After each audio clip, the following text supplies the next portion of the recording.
Hello everyone, today we're going to talk about async functions in JavaScript. Async function or asynchronous functions. They're basically the functions which are going to pause during execution at some point to perform a particular task.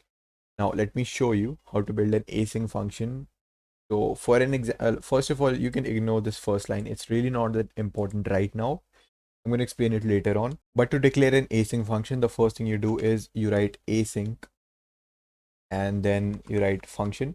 And then you give that function a name. So I'm going to name it get data, and then you write your function.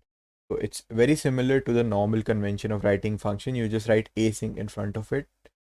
And the next thing you do is I'm going to give a constant name res.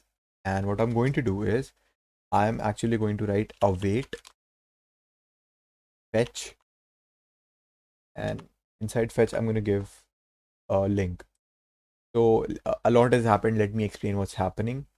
So this await is basically the point where this function is going to pause. Now, why would it pause? Because we are actually fetching some data from GitHub or from some API, and sometimes it will take a little bit of time, maybe 1 or 2 seconds, or maybe in milliseconds. But like for a program, it's a lot of time. So what the function will do is it will pause until this response is generated.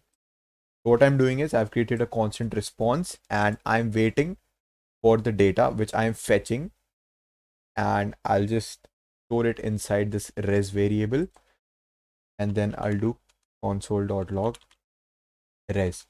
So what it does is if I don't put this await, if it's a normal function, this res may or may not have a data inside of it. But right now, this function will start. It's going to wait until this data is generated, and then it's going to console log it or print it. So let me just call the data, get data. Let me just call this function. Okay, and now if I execute it, yeah, you can see some data is being fetched. So that is the main purpose of asynchronous functions. It made a pause over here. That's why it's called an asynchronous function. Now this fetch is a JavaScript method to get data. If you want to add it to your project, you can just do npm I node fetch. The main thing I wanted to do was give you an idea of how async function works, and I hope you found this useful.